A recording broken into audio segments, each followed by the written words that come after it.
작년 10월의 강서구 PC방 살인 사건, 올해 초의 버닝썬 게이트, 고 장자연 씨 사건과 최근 있었던 특정 정당 해산 요구까지 우리 사회를 뜨겁게 달궜던 사건들인데요.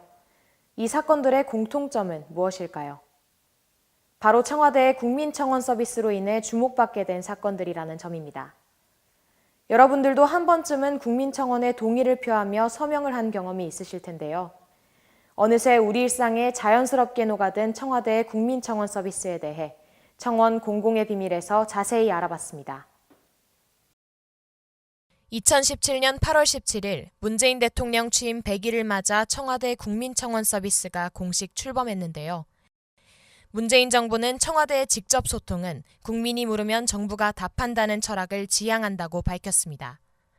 국민들 다수의 목소리가 모인 청원에 대해서는 정부 및 청와대 책임자가 답하겠다고도 말했습니다. 청와대 국민청원 서비스를 사용하는 국민들은 별다른 가입 절차 없이 페이스북, 네이버 등의 SNS 계정을 통해 청원을 올릴 수도 청원에 동의할 수도 있는데요.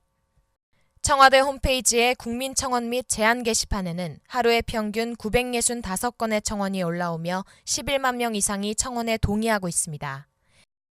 그리고 30일 동안 20만 명 이상의 국민이 동의한 청원에 대해서는 실제로 각 부처 장관, 대통령 수석비서관, 특별보조관 등의 정부 고위급 관계자가 유튜브 동영상을 통해 답변하고 있습니다. 이러한 국민청원에 대한 시민들의 생각은 어떨까요? 네, 알고 있어요.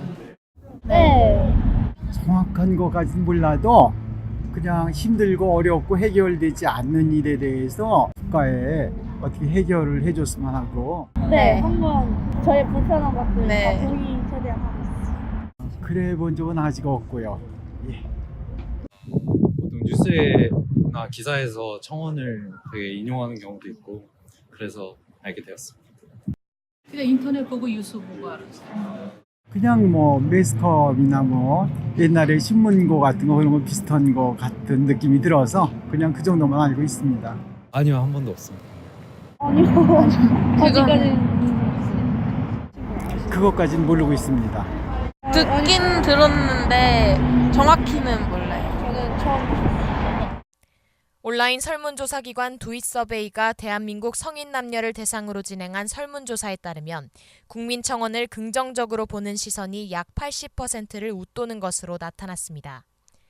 국회의원의 소개 없이는 청원을 제출할 수 없는 국회 입법청원이나 유의미한 공론화를 일으키기 어려운 지자체의 민원 서비스와는 분명 차별화됐기 때문인데요. 국민청원 서비스는 접근성과 편의성, 영향력 면에서 강력하며 일정 수 이상의 청원이 모이면 청와대 관계자들이 직접 답변하는 방식을 통해 신뢰감까지 갖추고 있다고 해석됩니다. 하지만 청원 서비스의 파급력이 커져가면서 그 부작용도 하나 둘 모습을 드러내기 시작했는데요. 우선 무분별한 청원 제시로 논란이 일었습니다. 지극히 개인적인 사연이나 사소한 불편함, 혹은 장난스러운 제보가 이어지는 건데요. 누군가는 간절한 마음으로 동의를 구하는 공간이 일부에게는 가벼운 마음으로 관심을 끄는 공간이 된 것입니다.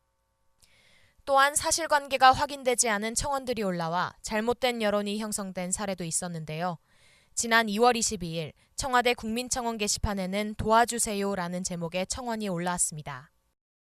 본인의 동생이 돈을 빌려달라는 19세 남녀 청소년에게 집단 폭행을 당했다는 내용의 글이었는데요. 이 청원은 언론 보도를 통해 화제몰이를 했고 나흘 만에 약 10만여 명의 동의를 얻었지만 경기남부청의 수사 결과 거짓 사연인 것으로 밝혀졌습니다. 그런가 하면 중복투표라는 국민청원 서비스에 허점을 파고든 문제도 있었는데요. 청원에 동참할 수 있는 SNS 계정을 무한히 만들 수 있다는 점을 악용해 청원 참여 인원을 높이는 사례가 있었습니다. 이외에도 청원자의 익명성이 보장된다는 서비스의 특성을 이용해 타인을 비방하는 청원이 게시되기도 했습니다. 또 청원이 어느 정도 진행됐음에도 별도의 고지 없이 관리자에 의해 삭제된 청원들도 있었는데요. 실제로 작년 6월 제주도 난민 수용 거부해주세요라는 제목으로 접수된 청원은 나흘 만에 18만 명 이상의 동의를 얻었으나 관리자에 의해 갑자기 삭제됐습니다.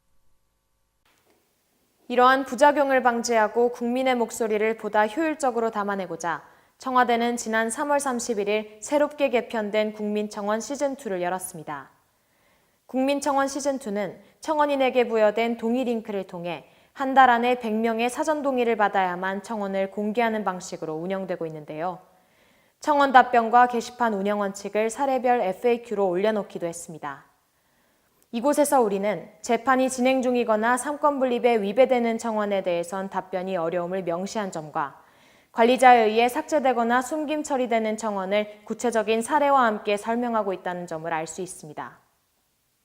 청원에 대해서 작년에 국민들의 여론조사를 보면 굉장히 이렇게 국민들의 목소리를 직접 어떻게 전달을 하고 그것이 제도 개선이라든지 정부가 이제 응답하는 이런 과정에 대해서는 굉장히 긍정적인데 허위 사실로 남의 타인의 명예를 훼손하거나 굉장히 선정적이거나 폭력적인 청원에 대해서는 삭제를 할 수 있다라고 얘기를 했는데 저희가 삭제를 하는 속도가 따라잡지 못하는 상황에서 조금 불편한 청원들이 노출되고 그에 대해서 문제가 많다라고 이제 지적들이 이제 나오기 시작했어요.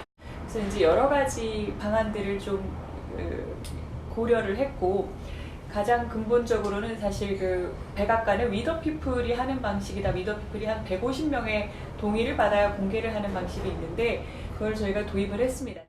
그렇게 불편한 청원이 좀 덜 보이게 하는 방식을 고민을 했고 기왕이면 조금 더 의미 있는 청원을 잘 볼 수 있도록 하는 것도 저희가 이제 일종의 서비스적인 고민이기도 하고 라고 해서 저희가 허드를 만들었고 조금 더 순기능을 잘 살리고 문제점을 보완할 수 있는 방안을 고민을 하고 국민들에게 의견을 여쭤보고 그렇게 준비를 해서 3월 31일 날 청원 시즌2를 시작하게 됐습니다. 청원이 그렇게 절대적인 그런 통로가 아니고 기존에 없던 거잖아요. 이런 방식으로 소통을 해봤고 국민들이 이것을 잘 여기서 이제 어떠한 참여의 효능감을 느끼신다거나 뭔가 이렇게 생각해보거나 여론을 모을 기회가 됐다면 그것으로 족한 것 같아요. 그래서 이것이 영원히 계속 되면 어떻게 될지 모르겠지만 어쨌든 하는 데까지 그 역할을 다 할 수 있으면 좋겠고 함께 해주셔서 감사하죠. 우리나라 입법조사처의 현안 분석에 따르면 이번 개편은 미국의 위더피플 청원 시스템을 참고한 것으로 보입니다. 위더피플은 미국의 온라인 청원 제도로 오바마 정부 시절 정보의 투명성과 정책 형성 과정에서의 시민 참여 확대, 그리고 민간 부문과의 협업을 강조하는 정부 기조에 맞춰 2011년 9월 개설됐는데요. 위더피플의 경우 청원 제출과 청원 동의를 위한 사이트 가입이 필수적입니다. 또한 청원 요건에는 사법부 소관사항이나 주 정부, 지방자치단체 소관사항 등에 대해서는 답변하지 않음을 명시하고 있습니다. 우리는 국민청원 시즌2를 통해 청와대가 미국의 위더피플 청원 제도를 바탕으로 기존에 문제가 됐던 사항들을 제도적으로 개선했음을 알 수 있었는데요. 하지만 과연 이런 제도적 개선만으로 기존의 다양한 논란들이 쉽게 가라앉을 수 있을까요? 앞서 언급했듯이 국민청원 서비스의 문제점 중 상당수는 서비스의 이용자로부터 시작된 듯 했습니다. 예를 들어 정확한 사실관계의 파악 없이 쉽게 청원에 동의한다는 문제가 있는데요. 그리고 정작 해당 청원에 대한 청와대의 답변에는 관심을 두지 않기도 합니다. 이를 해결하기 위해선 청원 서비스 자체의 개선과 함께 이용자들의 인식 개선이 필수적이라고 할 수 있겠습니다. 청원 서비스 사용 과정에서의 문제점을 더 자세히 알아보기 위해 심리학 전문가를 찾아가 봤습니다. 이제 동양 사람들은 어떤 태도를 지니냐면 세상은 바뀔 수가 없다. 조직은 바뀔 수가 없다. 구조는 바뀔 수가 없다. 그래서 바뀌어야 되는 것은 누구냐? 나다. 그래서 우리는 노력을 강조하고 책임을 개인에게 묻는 문화가 오랫동안 형성되어 있었고 우리는 사실 뭔가 이렇게 어필을 하고 강하게 이야기해서 뭔가를 바꿔야 된다는 생각이 믿음이 사실 거의 없거나 약한 거죠. 그런데 이제 이번에 정치적으로 박근혜 전 대통령을 탄핵을 시킴으로 해서 우리도 하면 할 수 있나? 이런 생각에 대한 효능감이 올라왔고 이 국민청원제를 만들어서 거기에 힘을 실어준 현상이라고 할 수 있죠. 우리도 이렇게 마음을 표현하고 사람들이 뭉쳐서 의견을 얘기하면 이 바뀌는 걸 하나 둘씩 경험하게 되면 사람들이 더 참석할 것 같고 소신 있고 생각도 하고 정보를 조사한 뒤에 합리적인 수준에서 좀 이용하면은 우리에게 더 큰 도움이 되지 않을까 생각이 됩니다. 지난 4월 말에는 청와대 국민청원이 포털 사이트 실시간 검색어에 오르며 화제를 모았습니다. 특정 정당들의 해산을 요구하는 청원이 올라왔기 때문인데요. 국민청원은 최다 참여 기록을 연일 경신하며 그 화제성을 입증했습니다. 이렇게 우리 사회의 현주소를 보여주며 공론화의 장이 되고 있는 청원 서비스.